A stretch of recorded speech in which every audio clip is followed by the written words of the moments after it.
et vous pensez que vous ne mourrez pas encore, que vous devriez attendre encore 50 ou 70 ans avant de mourir.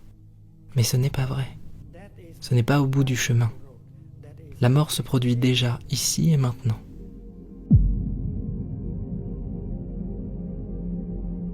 S'il y a une vie après la mort, c'est peut-être qu'il y a eu une vie avant cette vie. Bienvenue dans cette vidéo. Aujourd'hui, je vous partage le discours de Thich Nhat Hanh, qui est un maître très respecté dans le monde entier. Et juste avant de le visionner, je vous invite à l'écouter avec une pleine attention, sans juger la simplicité des mots qui sont partagés. Parce que ce qui est intéressant, c'est ce qui se cache derrière cette simplicité. Et sous la forme très simple que pense son discours, vous allez découvrir peut-être des messages très profonds et bien souvent négligés ou ignorés. Alors je vous invite à l'écouter de manière un peu méditative et nous on se retrouve dans un instant pour une petite parenthèse. La vie est toujours accompagnée par la mort. Il y a les deux en même temps. Pas avant. Pas seulement avant. La vie ne peut être séparée de la mort. Là où il y a de la vie, il y a de la mort. Et là où il y a de la mort, il y a de la vie. Mais pour le comprendre, cela nécessite un peu de méditation. Dans le bouddhisme, on parle d'interdépendance. L'interdépendance. Cela signifie que vous ne pouvez exister seulement par vous-même. Vous devez coexister avec l'autre côté.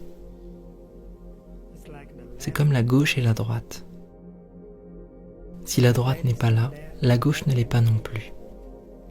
Et si la gauche n'est pas là, alors il n'y a pas de droite. C'est comme le dessus et le dessous. Il ne peut y avoir de dessus sans dessous. Et c'est ce qu'on appelle l'interdépendance dans le bouddhisme.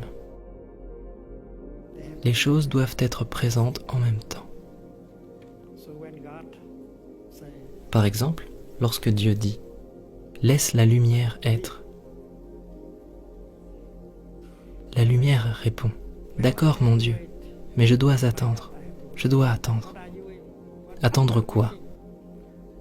J'attends que l'obscurité se manifeste en même temps. Parce que la lumière et l'obscurité doivent coexister.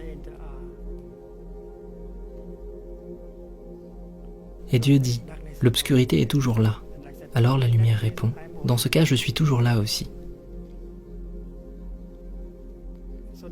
C'est aussi vrai pour le bien et le mal. L'avant et l'après. L'ici et le maintenant. Et vous et moi. Je ne peux pas être là sans vous.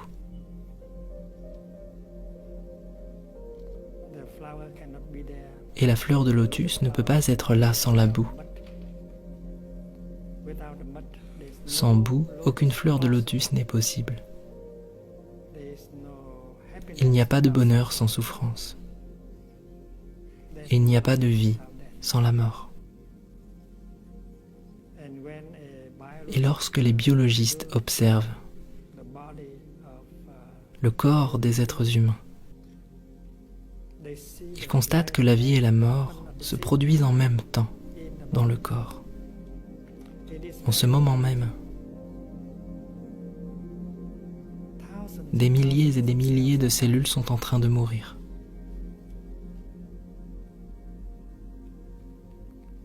Lorsque vous grattez comme ça, beaucoup de cellules sèches tombent au sol. Elles sont mortes. Et beaucoup de cellules meurent à chaque instant de la vie quotidienne. Et parce que nous sommes trop occupés, nous ne nous rendons pas compte que nous sommes en train de mourir. Si vos cellules meurent, vous mourrez. Et vous pensez que vous ne mourrez pas encore, que vous devriez attendre encore 50 ou 70 ans avant de mourir. Mais ce n'est pas vrai. Ce n'est pas au bout du chemin. La mort se produit déjà, ici et maintenant. La mort est en train de se produire à chaque instant.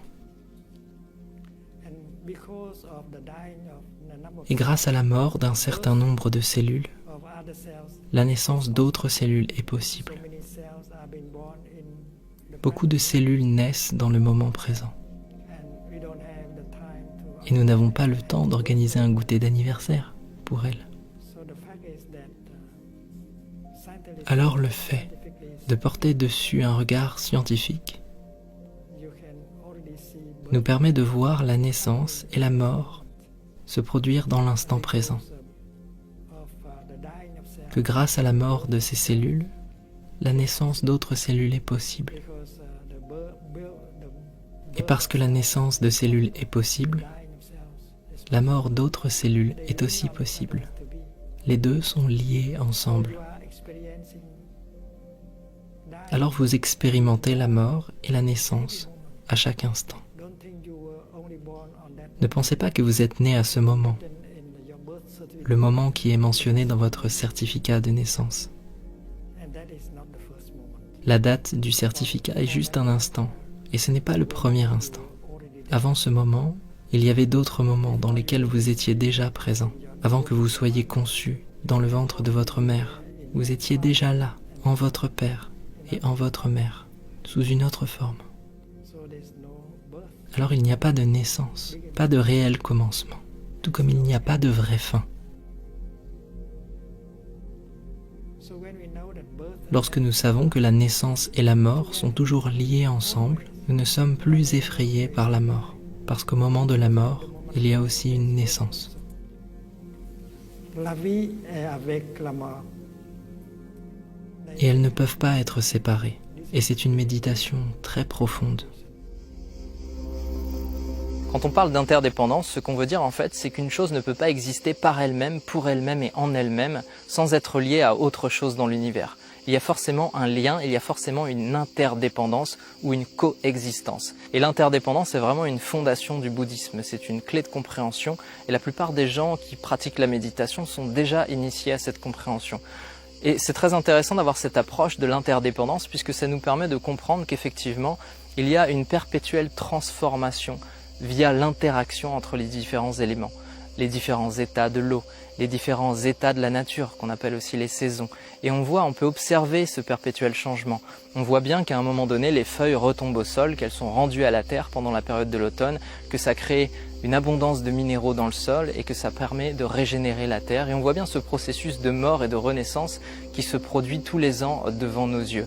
Et c'est la même chose à travers toutes les choses du vivant. Et donc je pense que c'est très simple à un moment donné de se positionner dans une posture un peu contemplative et d'observer cette interdépendance autour de nous. Et c'est un petit peu ce qui se cache derrière le message du Thich Nhat Hanh. Il n'y a pas de fin, il n'y a pas de début dans les choses, il y a une perpétuelle danse qui se joue devant nos yeux. Vous ne devriez pas méditer uniquement avec votre cerveau. Vous devriez observer la vie pendant votre quotidien. Et alors, vous verrez la vie et la mort entremêlées à travers toutes les choses. Les arbres, les animaux, le temps, la matière, l'énergie. Les scientifiques l'ont déjà observé. Il n'y a pas de naissance, il n'y a pas de mort.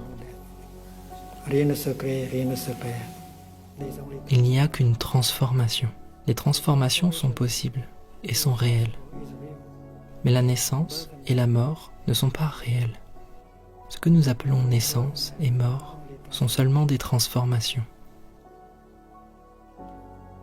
Lorsque vous produisez une réaction chimique, vous faites se rencontrer un certain nombre de substances. Et lorsque ces substances entrent en contact, il y a une transformation.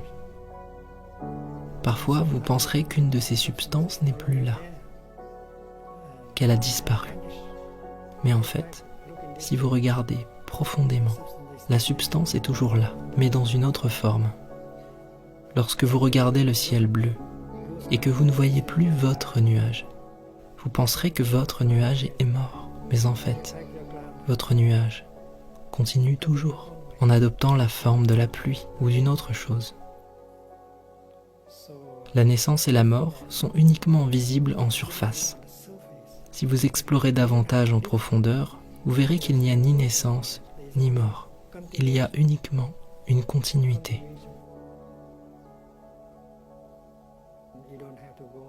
Et vous n'avez pas besoin de chercher Dieu.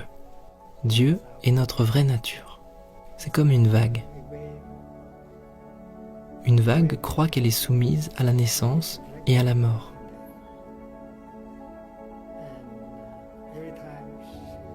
Et chaque fois qu'elle monte et commence à redescendre, elle a peur de mourir.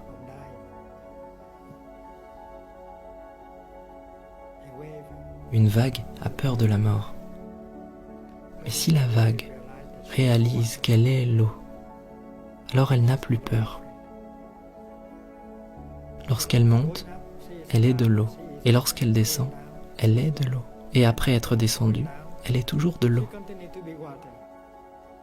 Il n'y a pas de mort. Alors pour la vague, il est important de faire de la méditation et de réaliser qu'elle est la vague, mais qu'en même temps, elle est aussi de l'eau. Et lorsqu'elle sait qu'elle est l'eau, elle n'est plus effrayée par la mort. Elle se sent merveilleuse lorsqu'elle monte, elle se sent merveilleuse lorsqu'elle descend, elle est libérée de la peur. Et nos nuages sont comme ça aussi, ils n'ont pas peur de mourir. Ils savent qu'ils ne sont pas nuages, ils peuvent être autre chose, de tout aussi beau, comme la pluie ou la neige. Alors une vague ne cherche pas l'eau.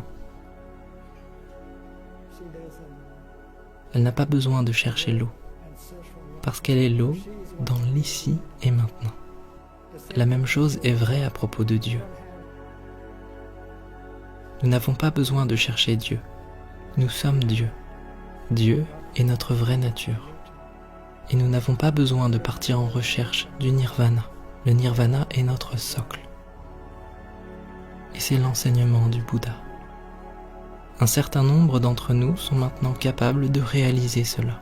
Nous apprécions le moment présent et nous savons qu'il est impossible pour nous de mourir.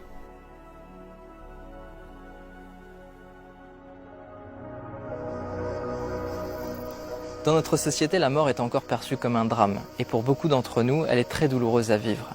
Et on est loin finalement de cette perception un peu poétique que partage avec nous Thich Nhat Hanh, cette perception d'une continuité et d'une transformation perpétuelle dans une danse de la vie qui est en permanence en mouvement. Et finalement, après cette vidéo, je ne vous invite ni à croire, ni à penser, ni à imaginer quoi que ce soit, mais plutôt à revenir à votre pratique et à essayer d'expérimenter les choses. Et peut-être que dans votre quotidien, dans votre expérience de la vie, vous allez finir par voir qu'il n'y a pas réellement d'état de mort, ni d'état de vie, mais bien un état perpétuel de transformation. Les choses ne font que changer, et peut-être que un jour, vous arriverez à cette compréhension, et peut-être que à ce moment-là, la mort ne sera plus aussi douloureuse qu'elle aura été par le passé. Là, c'est le moment où on rentre dans une séance ASMR. Nous sommes seuls dans la nature.